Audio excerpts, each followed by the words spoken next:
My name is Chris Stephen, and I'm the lead business coach for Your Lifestyle, the company behind the online personal training portal PT Cloud.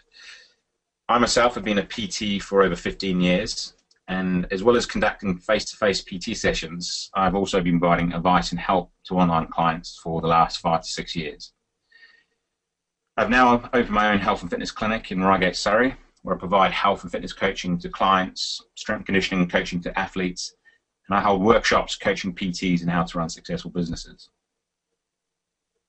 And if anyone is in the local area around Reigate, Surrey, by all means, you're very welcome to pop in, have a chat and catch up. Just drop me a line, and you're very welcome to come around. Now, I got involved with Your Lifestyle predominantly to help coach personal trainers in the business benefits and opportunities of online PT.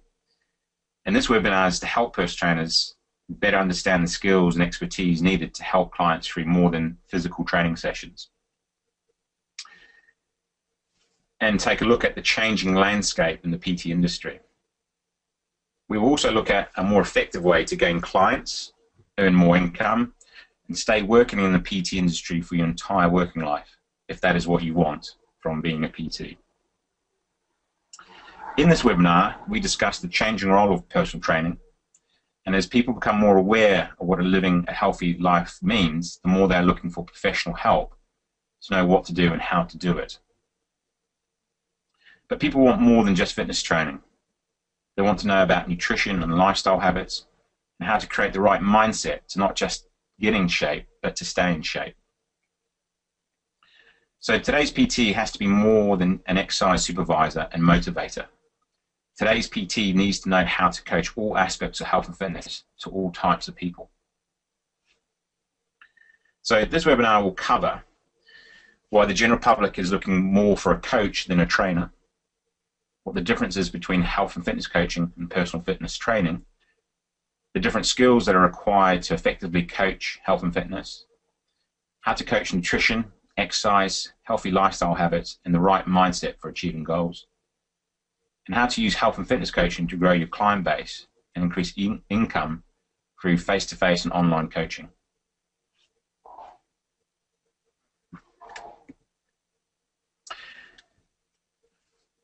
So let's start telling you who we are and why we are here presenting this webinar. PT Cloud is an online PT business management portal that allows personal trainers to provide health and fitness coaching to anyone at any time online. We created PT Cloud for two main reasons. First, to create an online training site that is easy for both the trainer and client to use. Secondly, to provide an effective tool to help personal trainers develop an extra income stream to their current business, which allow them to offer an even better service to their current clients, but more importantly, be more affordable and accessible to a higher percentage of the general public. Most personal trainers nowadays have a website which they use to market their services in the hope that the people who visit their website live in the local area and are looking for someone to provide face-to-face training sessions. But only a few have a website that allows them to provide their skills and expertise remotely and to anyone, anywhere, at any time. Online personal training is more than just having a marketing website, which people mostly only visit once, and if they don't get it from it what they want, then they don't come back. Now, that's our little sales pitch for who we are and what we do. But this webinar is not about what products we want to, advertise and market. But I just wanted to give you a background of, who we are and what our aim is as a business. But today's website is predominantly on trying to help PTs understand that there's a lot more value in being a coach than your, traditional typical personal trainer. So depending on your business mindset will determine the type of online personal training business you'll have. If it's an online site that tries to replicate how you personal train face-to-face clients online, or you develop a coaching approach on helping people who you don't physically see and therefore have less control over what they do in their lives and through exercise and nutrition. So let's take a closer look at how we see health and fitness coaching benefiting the UK personal training industry. And the first thing we need to look at is our marketplace. Who is it we're dealing with? So the state of the nation's health. UK is currently spending £144 billion per year on healthcare, and that equates to about a third of government spending. Only 50% of people are satisfied with their health, where 30% of the public are limited in their activities due to poor health.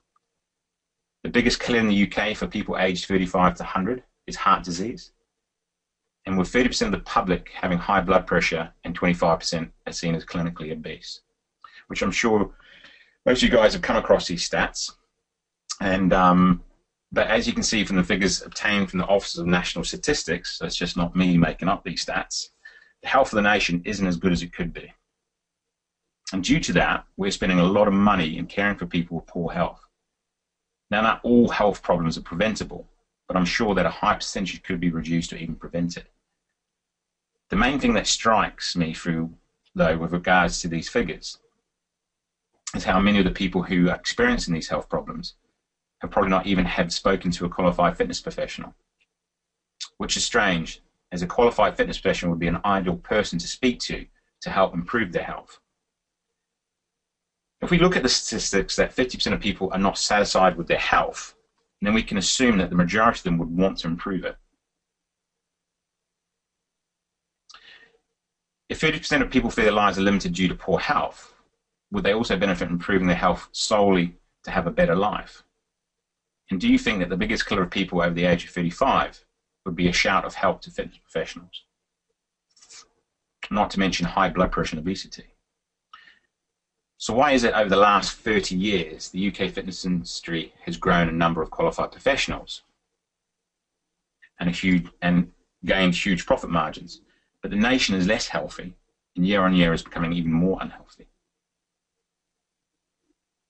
Of course, the reason for this is not entirely down to the fitness industry, but the fitness industry should be doing a lot more in helping the general public improve their overall health.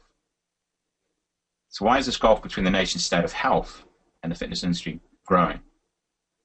We need to now take a look at the state of the UK fitness industry.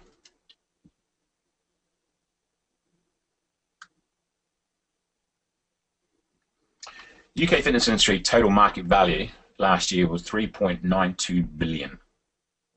There has been a 22% increase in the number of gyms over the last 5 years, and therefore currently there's over 6,500 gyms in the UK. 12% of adults have a gym membership, an increase of only 0.8% from last year, and 5% of gym members achieved the results they wanted from joining a gym. On average, UK gyms have a 35% attrition rate, and only around 50% of fitness professionals stay in the industry more than 5 years. Now, I agree, not everyone goes to a gym to get fit and healthy, but we can safely say that the majority of people do, and this is a reflection of the nation when it comes to the relationship with health and fitness, or seeking out places to train and fitness professionals to help them.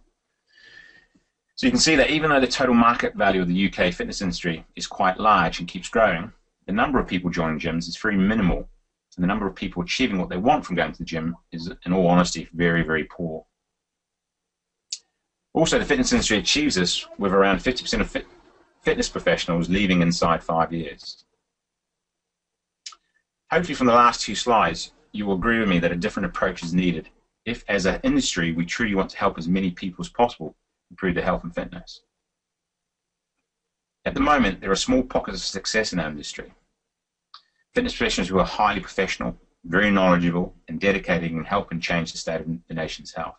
But even then, are only currently helping a small percentage of the population. And this, I think, is due to the current business model of personal training. If they then decide they like you, and by the way, people only spend time and money on you if they like you, not how qualified you are or how in shape you look, then they will hire you to provide motivation, guidance, and a program to follow by meeting you each week for an hour or more of physical training. If they really like you and start seeing results, then they might, just might, decide to keep paying you some of their hard-earned money, which will save you having to spend time and money on finding a new client to take their place. To make a living from this business model, you are required to have a physical contact with a client on a regular basis as without you next to them, they're less likely to achieve the results they're paying you for. From a business growth point of view, this model is limited to how much time as a trainer you can give each week, month, and year. Now, I'm not saying that's the only business model out there for PTs, but it's, from my experience, it's the most common one, and one that's been kind of followed in the years I've been doing it. There are different models out there and more successful ones, but as a general rule, that is the model that is out there. So let's take a look at the success of this type of business model.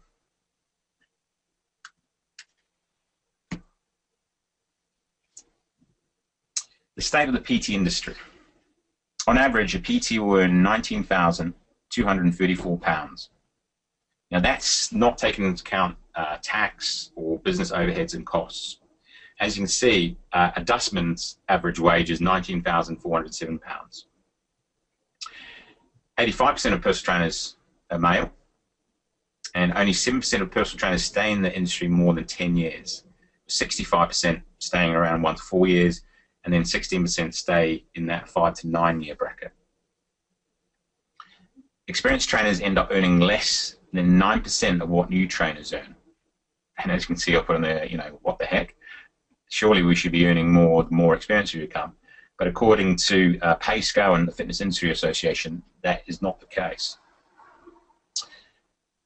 The interesting thing, though, is 80% of personal trainers are satisfied with the job they're doing. So therefore, we know we enjoy it. We enjoy doing it. But on average, over the last 20 years, roughly around 6% of gym members will hire a personal trainer. So overall, that's interesting stats. There might be people out there who have come across these stats as well, or this is the first time you've seen them. And this is not me saying, this is a company called Pay Scale that does surveys on all different jobs across the country and from the Fitness Industry Association. And it's stats I've come across quite often, so I'm pretty sure it's not too far off the mark. And if we look at the average wage of a PT, average annual income, if we actually break that down as an average wage on a normal 40-hour week, on average, a PT earns £9.25 per hour. Because as a PT, you know that it's not just the hour you train your client, but it's all the stuff outside those hours that you're doing as well, the travel time and so forth. So when you really break it down to a normal 40-hour week, PT's not, you know, it's not fantastic per hour. And when you think the minimum wage is £6.50, we're not too far off, you know, what a lot of people on minimum wage earn. 85% of trainers are male, and unfortunately that hasn't changed that much over the last 15 years I've been doing it. But the interesting thing, over 50% of PT clients are female. The stat that hasn't really changed too much in my time is 70% of trainers stay working as a PT longer than 10 years. 65% stay 1 to 4 years, and then there's a drastic drop to only 16% after 5 years. So something happens after 4 years that makes people say, you know what, it's just not for me, I'm not earning enough, or I'm not. We know it's not because people aren't enjoying it, because 80% of personal trainers are satisfied with the job they do. So I'm assuming then it must be the income that's being earned, and then they leave the industry and go and do something else. But even the ones that do stay on, the more experienced trainers end up earning less compared to new trainers coming into the industry today. So I can't necessarily say this is the case, but I'm assuming because the pay, the income is not great, or PTs as they go along find it harder to get clients because there's such a small base of percentage of people who want to do it, hire a personal trainer.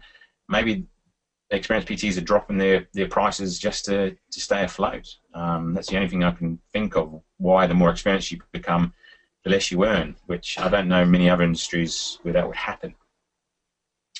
And as you say, over the last 20 years, only around 6% of gym members, or the general public as a whole, will hire and pay for personal training. So overall, what does that say about our industry? People outside our industry would look at these stats and think we are not a serious career option, and I don't blame them. Over the last few slides, we have seen that overall the UK is not as healthy as it could be, and becoming less healthy. The fitness industry as a whole is becoming wealthier and growing the number of gyms and fitness professionals, but only 12% of the public want to attend gyms anyway. And the ones that do, on average, have a 5% success rate in achieving their goals. The PT industry is not for people who are looking for a long-time career or want to increase their earnings. And only 6% of gym members will hire PT to help achieve more than they're able to achieve themselves anyway. Something is wrong here, and that's why I'm doing this webinar today. I think the business model, our approach has to change. So let's look at what needs to change and one way to make it happen. My belief is the future is not the traditional personal training model, it's coaching. So let's first look at the difference between coaching and training. Training is an action of teaching a person a particular skill, like taking a person into the gym and teach them how to squat more effectively, efficiently. Where coaching is a relationship between two individuals where one has a greater experience and expertise than the other and offers advice and guidance as the other goes through a learning process. So as well as teaching someone how to do a squat more efficiently, we're explaining this to them, or a coach would explain to them why this would be a benefit to them, where it leads to, and how it's going to help them achieve the goal they want to achieve by not just learning how to do a squat, but the overall approach when it comes to the frequency of exercise, the compliance to a healthy diet. The squat, learning how to do a squat is a very small part of what it will take to achieve their goals. Now, teaching a person a particular skill is important and useful. If they are unable to then implement that skill on a regular basis on their own, how useful is that skill long term? Understanding why you are learning something new and having advice and guidance on how to implement it to help you achieve what you want is more useful long term. The client needs and wants should always overrule the need and wants of the trainer. What I mean is that how the client learns and develops is very different from how a trainer learns and develops. Too many times have I seen a trainer design a program and train a client that matches the client goal, i.e. weight loss, but not take into account how the client learns or develops. If you train a client for 3 hours per week, there are still 165 hours left in the week for a client to undermine what they have achieved from being with you. Kicking someone's backside for an hour is no guarantee they will then go away and be 100% compliant and doing the right thing. Empowering someone and why they need to implement certain habits and behaviors and what they will get from doing them gives them ownership. Ownership creates responsibility, and the only person who is responsible for the clients for the results they want is the person wanting those results. The client, not the trainer. For anyone to achieve a different result from what they're currently achieving, certain habits and behaviors have to change from negative ones to positive ones. Habits and behaviors not only decide the results, but will determine if the results are short or long term. Creating the right habits and behaviors requires a person to change their current mindset from one that is holding them back to one that makes them believe they can do what is needed. Change is the most difficult thing we go through. Change requires doing something different to what you are currently comfortably doing. Change means you are required to do something that challenges you and gets you out of your comfort zone. For any change to be successful and sustained, support and help is required, not just for an hour a week, but for when it is needed.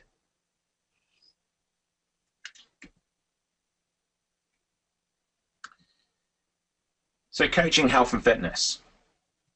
So now we have a better understanding of the difference between coaching and training. Let's take a look at how we go about coaching health and fitness. The three main components in improving someone's health and fitness are exercise, nutrition, and creating what I call a value-based mindset. Improving someone's ability to exercise and eat better is not rocket science. The simple formula is to exercise at an intensity you feel is more challenging than what you experience in your normal day, and only consume natural foods, as in what can be found in its most natural state, and only drinking water. Now, I'm sure there's some of you out there saying, no, it's much more complex than that. But in my opinion, it's not. For the general public to improve their health and fitness, if they just exercise a little bit harder than they would normally do in their day, and they just stuck to as much natural food as they possibly can, they will see an improvement in some way in their health and fitness.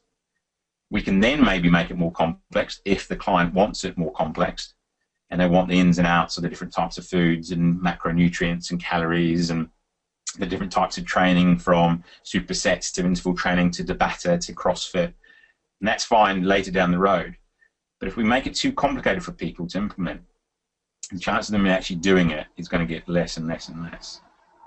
And by implementing this formula myself as a trainer, I found I have achieved better long-term results with my clients than any other strategy I've used.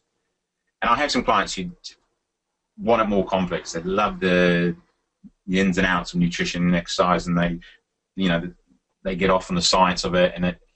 I like clients like that because I can give them more of what I know. But for the majority, the more simple I keep it, the higher chance they are compliant to what they need to be doing. So why is it that the majority of people find it difficult to follow such a simple formula? I believe, and have experienced, that it's their current mindset to exercise and nutrition that makes it difficult, and in some cases impossible, to implement such basic steps. I've had clients say, I know I should only be eating natural foods, but find it difficult to always have natural food available, which is interesting, as those clients always get up in the morning at the same time so they can get to work and earn an income that provides them with the lifestyle they want. What if they said to their boss, I can't guarantee that I can make it to work on time each day, as I find it difficult to be organized enough to get to bed on time and leave home in time to catch my train? What do you think the boss would say? So you can see, it's not down to the ability to do something, but the value they place on doing it. If I said to a client that if they only ate the food I told them to eat for 3 months in a row, and then gave them £100,000 for doing so, do you think they would find it difficult to do it? Now, I'm not going to do this, as it would put me out of business. But I just want to emphasize that it is the value someone puts on something that would determine if they end up doing it. You can help a client create a value-based mindset for increasing their knowledge when it comes to exercise, nutrition, and creating the right mindset required to achieve long-term health and fitness success, which I find difficult if I'm just physically training them. A lot of the sessions I have with my clients is spent actually trying to create this mindset, which involves just sitting down and talking with my client to see what the barriers they're facing, the challenges they're facing, and actually creating this value-based mindset. Because when someone better understands why they're required to implement certain changes, they feel more empowered to do so. They're more likely to take ownership and responsibility for implementing these changes, increasing the chance of compliance on their own, and therefore greatly increasing the chance of achieving their goals. When a client achieves results, then they're highly likely to stay a client. Increasing someone's knowledge, though, is dependent on their ability to take on information and how that information is delivered. As PTs, we have a habit of trying to impress people with the level of knowledge we have and use that knowledge to try and justify what we charge. But the general public as a whole are not interested in the detailed specifics of exercise and nutrition and lack even basic knowledge. I'm sure some of you have come across people who are not even aware that fruit and veg are carbohydrates. So talk to them about macronutrients, amino acids and the like will more than likely go over their head. The more simple and less complicated you make the information provided, the more likely the client will feel adequate and able to implement what you're advising them to do. Remember, the client-trainer relationship has to be always in favor of the client. They need to feel in charge and empowered when it comes to doing what they feel is possible to help them move forward. Making them feel inadequate and stupid for not knowing something is not great for a positive client-trainer relationship.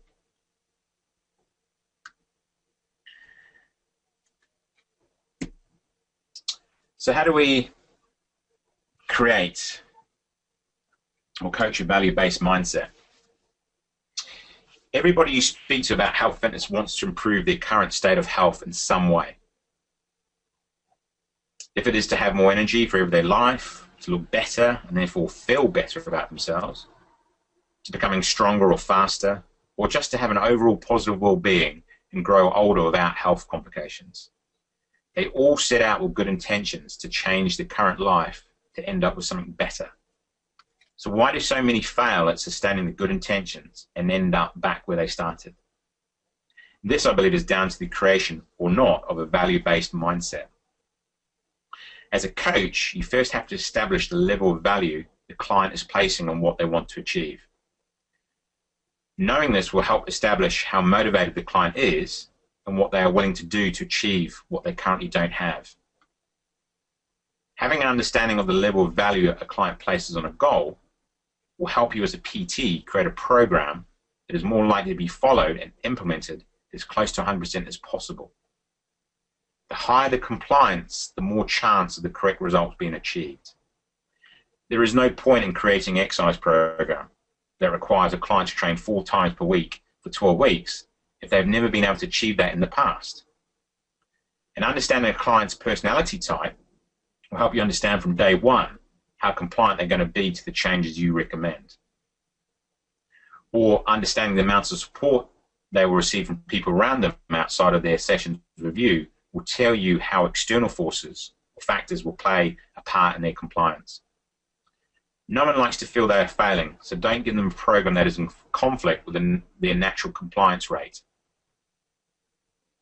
Coach them to become more compliant before giving them something that requires a higher level of compliance. I've had clients who I call 100%ers. They are the clients with the personality type that make them highly compliant to anything they do. I give them a program to follow and they follow it to the letter, 100%. And they are the clients who get the best results. These types of clients, though, come around every 2 to 3 times out of 100 clients. They are the people you see being marketed by weight loss products and fitness businesses as success stories. But these people are more likely to succeed no matter the program or product. They succeed by being very compliant, doing something over and over again. If they make up around 3% of people, how do we go about helping the other 97% who have low compliance? This is the difference between coaching someone through the process of change or training them to achieve a goal.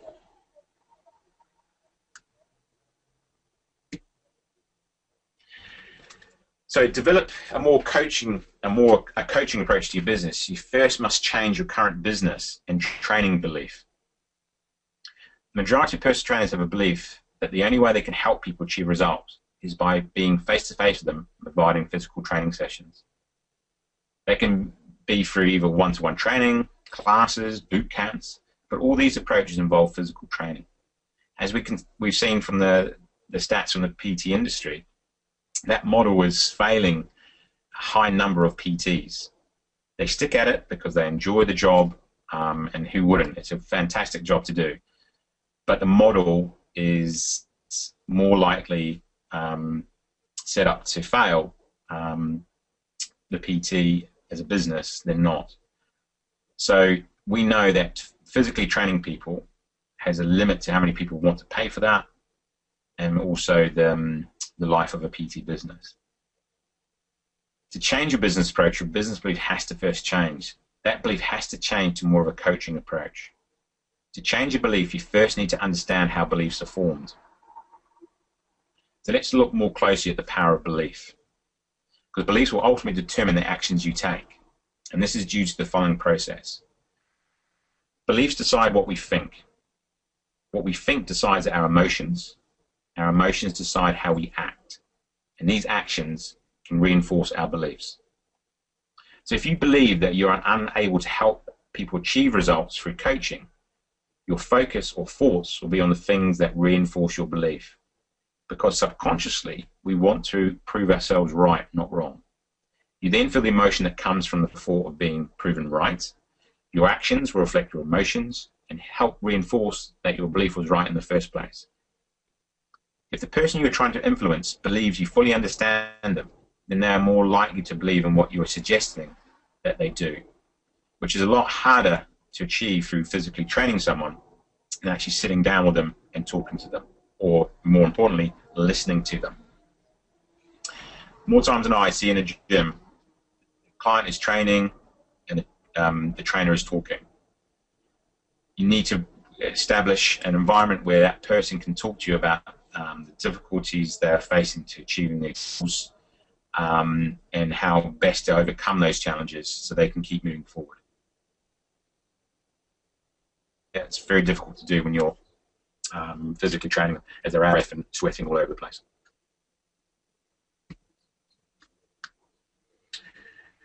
So, coach what they want.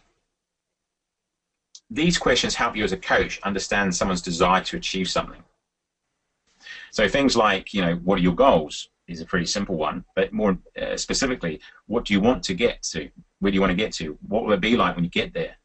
What will you gain when you get there? What are the benefits of achieving this? And why do you want this?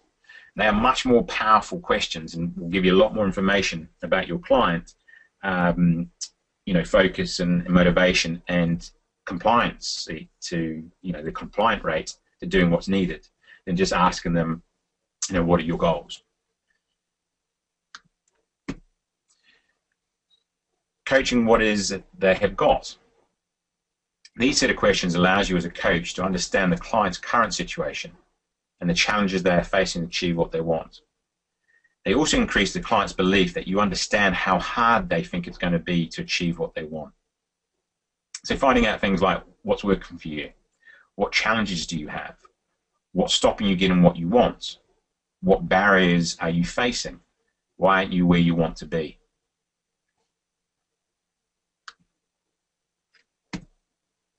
Coaching what is it they have to do. The last set of questions to ask to build very strong rapport with your client is what they believe they need and can do to achieve what they want. This is the most important stage, as clients have to feel more empowered in believing they can do what is needed to achieve what they desire. So as you can see from the last 3 slides, the questions you ask need to be short and to the point. If not, the client won't fully understand what is being asked, and reply with more questions will give you the wrong answers. So in this rapport building, the main skill to learn is what we call attending and listening. And therefore you ask the right questions, increases your rapport building with your client, and therefore you have a greater chance of influencing your client in doing what is needed. For any coach or trainer to help someone achieve their goals, they need to be able to influence them, so to implement a certain amount of change. For anyone to achieve anything different from what they have been achieving, they need to change what they're currently doing. And for the majority of us, change is difficult and uncomfortable. So uncomfortable that we prefer to stay in our comfort zone no matter how good it would be to achieve what we want. Influencing is not about tricking someone into doing something. It is about being able to empower someone to take personal responsibility for the actions needed to achieve what they want. This is best achieved by building strong rapport with that person. Strong rapport builds trust and belief that you have the person's best interests at heart, and you'll do all you can to help them for no other reason than helping them. 2 main skills of building strong rapport are attending and listening. What I mean is truly attending and listening to that person you're engaging with, so they have your total focus and attention, which again is a very hard thing to achieve when you're physically training someone. If this is not achieved, then strong rapport is unable to be built, therefore a lack of trust and belief that you're the right person to help them. Think of someone in your life that you have the strongest rapport with, your mum, dad or spouse, a long-time dear friend or a soulmate. Do you truly believe they have your best interests at heart and they want to see you achieve and be successful? This is the relationship you should strive to achieve with your clients. Only then will you truly be able to influence them to take positive actions in achieving their goals.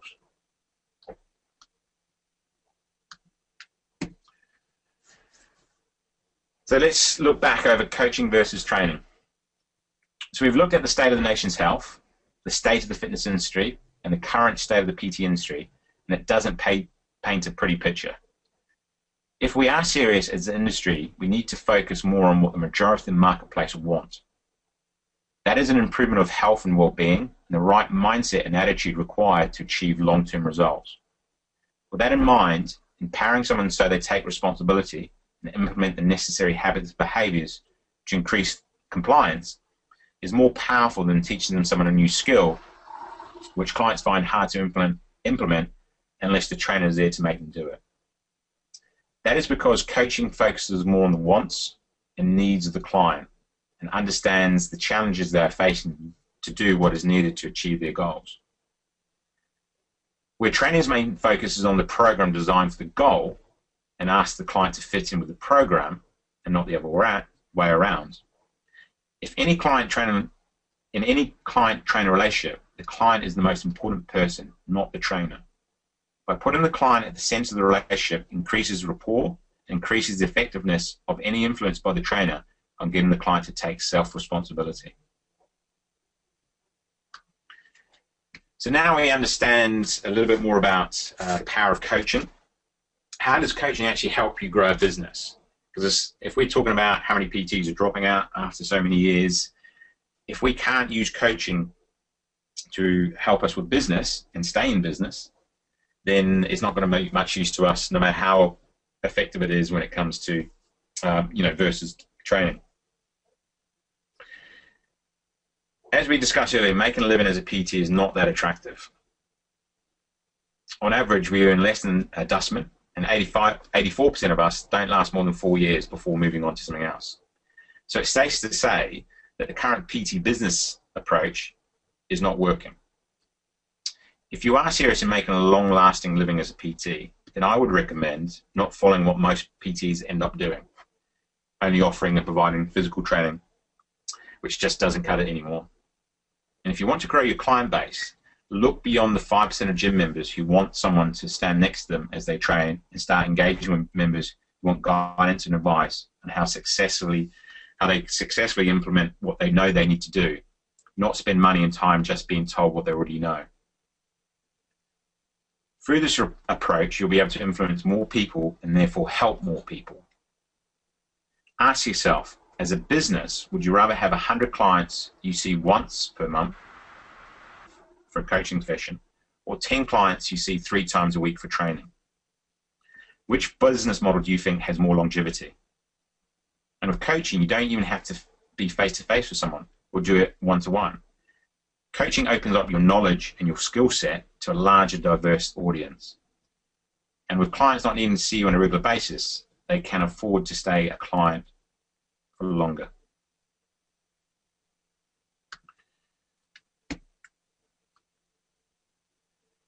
So let's have a review of what this webinar has covered. Now, coaching a training client is pointless unless you are successful in earning a living. And as we discussed earlier, making a living as a PT is hard.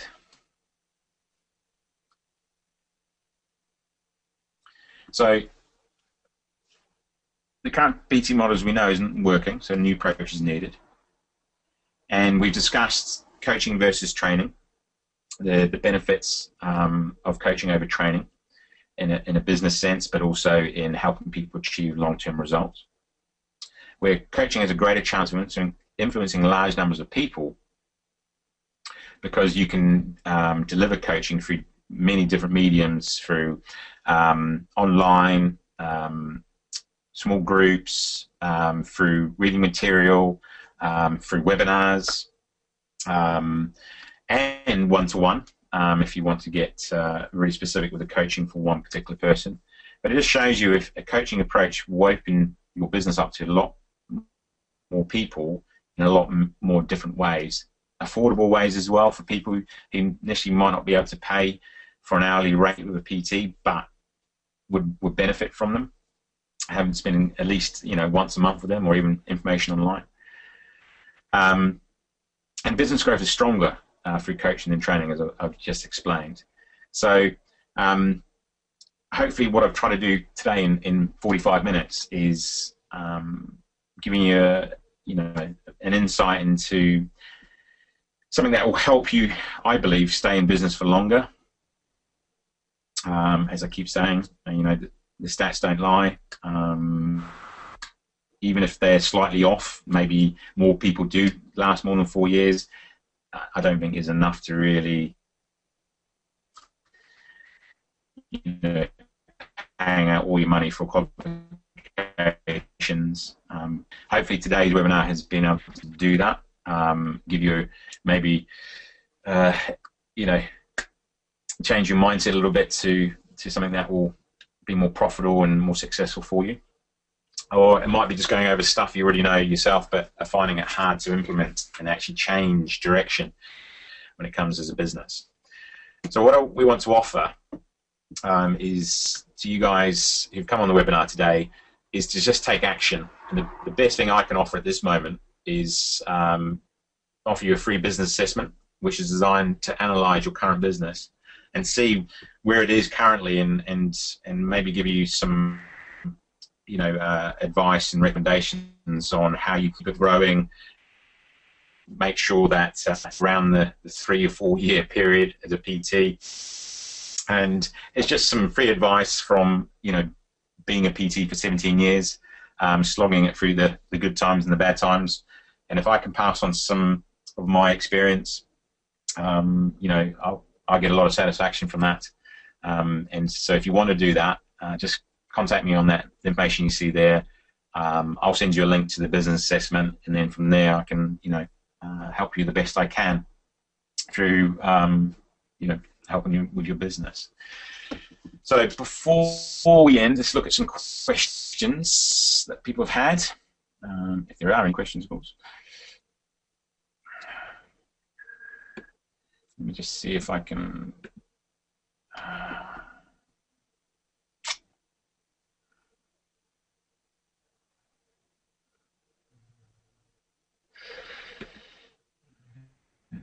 I've got Louise Heap. Things varied and fresh. I don't kick their backsides, but keep things simple. Excellent. I work out alongside them to motivate and encourage. My clients aren't training for anything specific, so I keep them training varied. Health and fitness are their goals, but not being able to run a marathon. Thank you for providing me with reassurance. What I'm doing is working for a good reason. Yeah, that's good to hear. I always see myself as a health and fitness coach as opposed to your typical PT, and this webinar has made me feel positive about my approach to training clients. Thank you, Louise. Good to hear.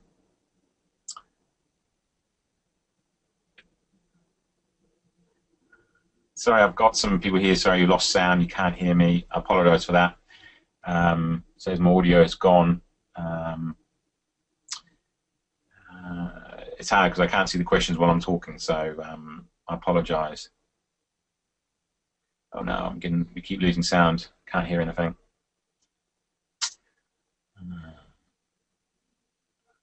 Lost sound again. I apologise then for people who've lost the sound on it. I was unaware of that, so I apologise. But more questions are coming through.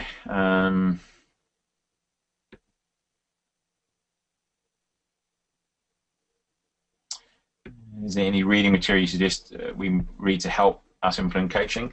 A book I mentioned in the webinar, Stephen Covey's 7 Habits of Highly Effective People. Strongly recommend it. It's nothing to do with the fitness industry, but it's very much about how you learn the skills to truly listen to people and, you know, more effective in influencing them to make the changes they know they need to make. So I recommend that book. I don't know how much you guys know about NLP, neuro-linguistic programming. Sorry. If you can get a book on that to read it up, if you think it's good, you know, implement into your business, then I recommend going on a course. I've done an NLP course, and helped me tenfold, hundredfold in having to, you know, coaching people. Well, Burks, if you can coach online, what are you currently offering online? Basic nutrition, basic diet, and more emphasis on explanation, therefore self-motivation. What I found with online is, depending on how much time you give to someone, will determine the business model that you have. So a lot of PTs will have a business model that requires them to give a lot of time to individuals online because they're making the programs very specific, They might you know, do a Skype call once a month to talk to their client and so forth, but then you need to charge accordingly. Where I have clients who pay me £10 a month, but they get the basic information when it comes to nutrition and exercise and lifestyle and coaching articles throughout the month. For those people, you find that even the most simple information you give them is amazing to them. They don't know anything about it, or they find it easier to implement than more complicated in-depth stuff. So depending on the client will determine how much information you give them, and also what you charge would determine how much time you give them as well. So with coaching, you can really have a wide spectrum of people online, but also what you charge as well, which again opens you up to more people in business growth. Richard Holder, what would you suggest for someone just starting out? Hopefully from the webinar, Richard, learn coaching. When it comes to your PT qualification, with regards to the general public, you are overqualified because the amount of information you have is way above the general public. Therefore, you probably only need to provide 20% of what you know to the general public. So therefore, you don't need to be, in my opinion, I'm sure Premier wouldn't like me saying this, you don't need to be any more qualified at this stage in helping people change. What I would suggest is learning more about communicational skills, the power of influence, getting people to do what they know they have to do, but finding it difficult to do it. So I'd go and actually do something that is more coaching based than training based.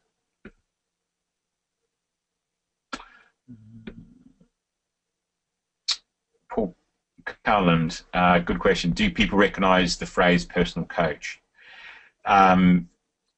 Majority of public, no. I totally agree with that.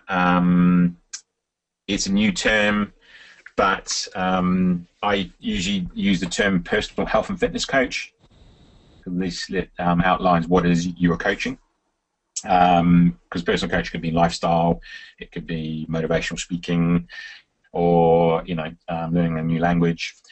So personal health and fitness coach is a better term, to the point where in my clinic now I just refer myself as a health and fitness coach. I don't actually use the term personal training anymore. That's just me. I'm not saying that people shouldn't use the term personal training, but I believe, and I've experienced, more people come to me and ask me questions because they don't have this image in their head of what personal training is. They just want to talk to someone about health and fitness. So yeah, maybe the phrase personal health and fitness coach.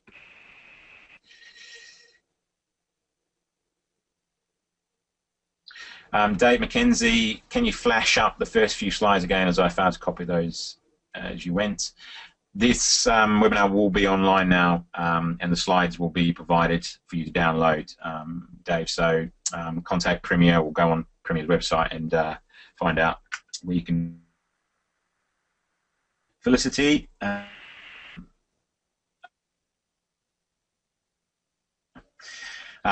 What is the best way to collect all the data from clients about eating, exercise, etc.?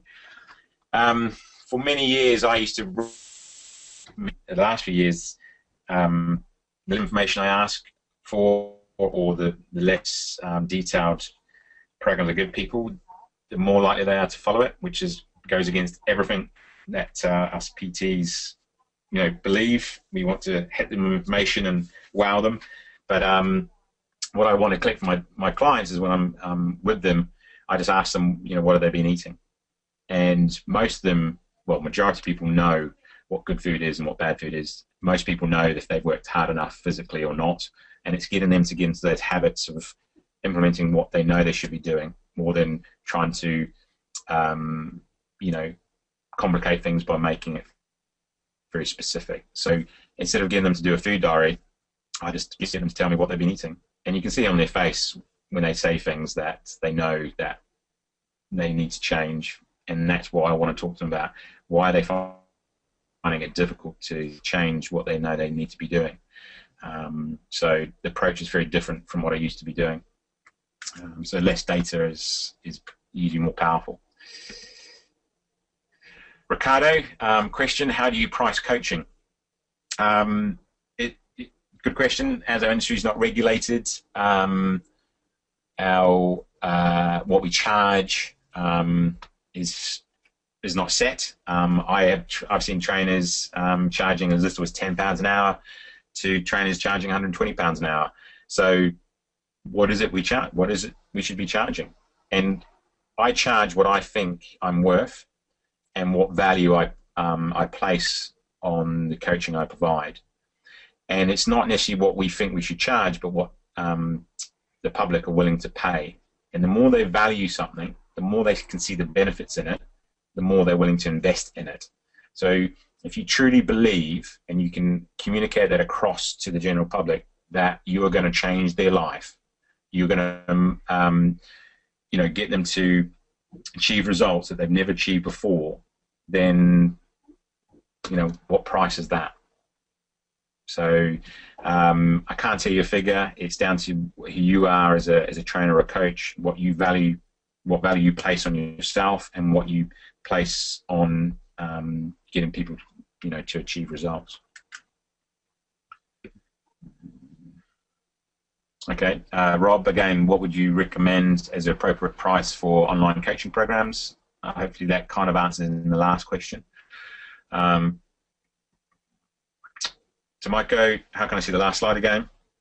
Your contact. Let's see if I can make that any bigger. Hopefully you can see that now. Mary, the sound did come back. Great, thank you. Helen Ward, how would you advise a PT in training with grand plans, public misinterpretation of coaching versus training? Yes, that's a hard one. My best marketing plan has been word of mouth. If clients get results, they're going to tell the clients, and be proud of the results you get with clients, and tell people about it. Advertise it. This is my success story with clients. The public misinterpretation of coaching versus training. Again, it's just getting out there and talking to people. That's the only way we can change the public's impression of us, that we're not just someone who will take them into the gym and work them out hard, and as I see too many times, standing over them counting reps. I've never come across a client who doesn't know how to count. Let them count the reps. You're there to coach them and advise them and help them achieve results. So yeah, it's just getting out there and talking to people. And trying to change that misinterpretation.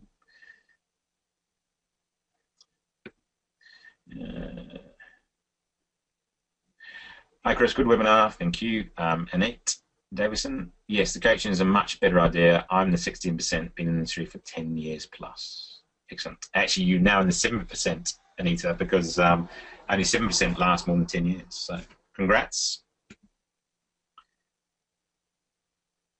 Becky, sorry Becky if you missed big chunks because of loss of sounds.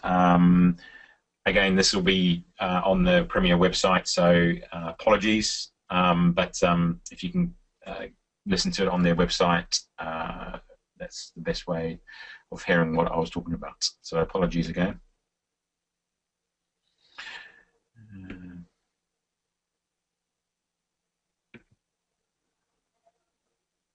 Going through the questions that haven't been asked.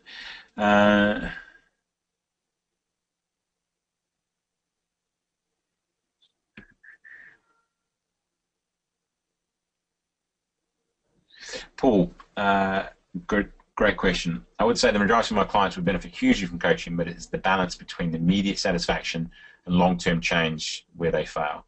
They like to work out as it helps them feel good, but don't have the power to change long-term. How do you start them on their path to change?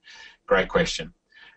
We live in a society now where results have to be now, and especially in the world of exercise and looking better. And there's a lot of PTs out there promising great results very quickly, which I call short-term trainers. We're long-term trainers, want to provide results that last long-term and don't end after the first few weeks and then move on to another client. How I go about it is the first conversation I have with people, I outline to them what my approach is. That if we get this right and we set the foundations properly, then the results that you achieve will be long-lasting and not just for a few weeks or a couple of months or half a year. So it's initially from the first conversation you have with them. You can tell from people if they're more short-term focused than long-term focused, and maybe they're not the right clients, but they probably will be eventually because they're not going to get long-term results. So it's from your first conversation. If you're skilled and you can do it while exercising people, then you're on a winner. I've been doing it for a number of years, so there's some clients I train while coaching them, so they get in both, both benefits. But it's a skill that will take a while to learn because your focus is on coaching more than how they're exercising. But yeah, I'll start with the first conversation. Kelly, do you use a computer program packs for showing exercises when coaching online? Do you provide programs? Yes, again, a little bit of a sales pitch here. PT Cloud does that. And for me, it's the best coaching system out there, where other online PT packages are great for exercise programs and people logging exercises and food and stuff like that, what I call the 100%ers. They love putting details in. But for the majority of people where coaching is important, then you need a system that allows you to be able to communicate effectively with people more than having fancy programs and meal plans on the system, which I believe PT Cloud does. But there's a little sales pitch for you.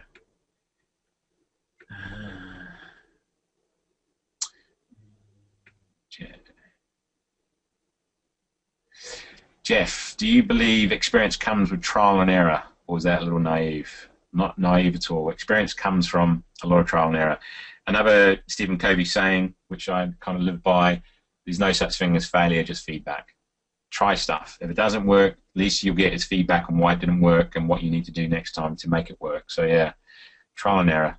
Not stupid trial and error, not to a point where your business goes under for doing the wrong things, but don't be afraid to step out of your comfort zone and try something, because from anything you do, you'll learn if it's right or wrong and what you have to do to make it right if it is wrong.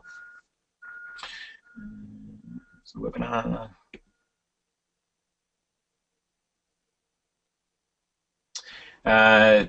Dave, Adam, any life coaching style courses that you would recommend? I don't know of any. There was one I did a number of years ago. I'm trying to think of the name now. I think it's called Coaching for You, but don't quote me on that. I should have it at my fingertips, so I apologise. But if you want to email me that question, Dave, then I will find out more about it. The course is out there for you, and yeah, send it to you.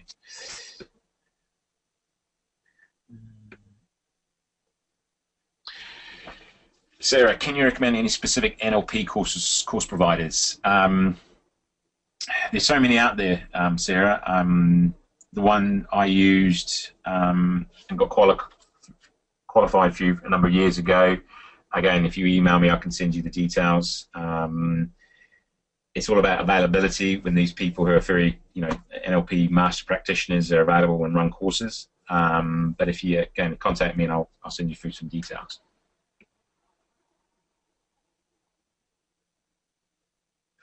Becky, do you recommend offering a coaching as a separate stand-alone service, or to provide 2 training sessions a week followed by 1 coach session, for example?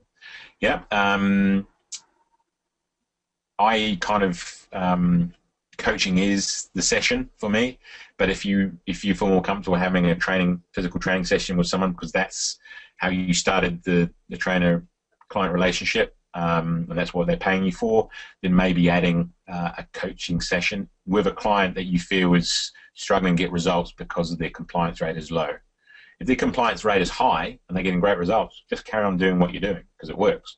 But if you find the compliance rate is low, then a coaching session added to the week would, I think, greatly benefit them, and therefore increase the chance of getting results, which then increases the chance of them staying as a client, which then increases the chance of you staying in business as a PT. So yeah, depending on the client.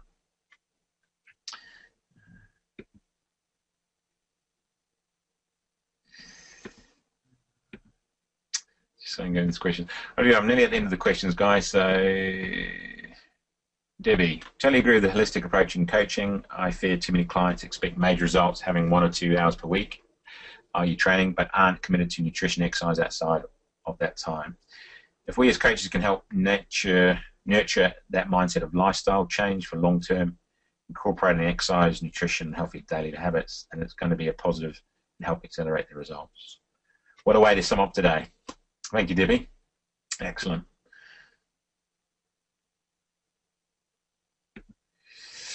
Okay, thanks everyone for attending. Seems you've hung on to the end with all the questions, so I appreciate that. It's always nice to know there's an audience out there. Until next time, I run a webinar for Premier. Hopefully I'll hear from you guys through calling me or emailing me with any questions you have, and if I can help in any way, just let me know. But again, thanks for today, and speak to you soon.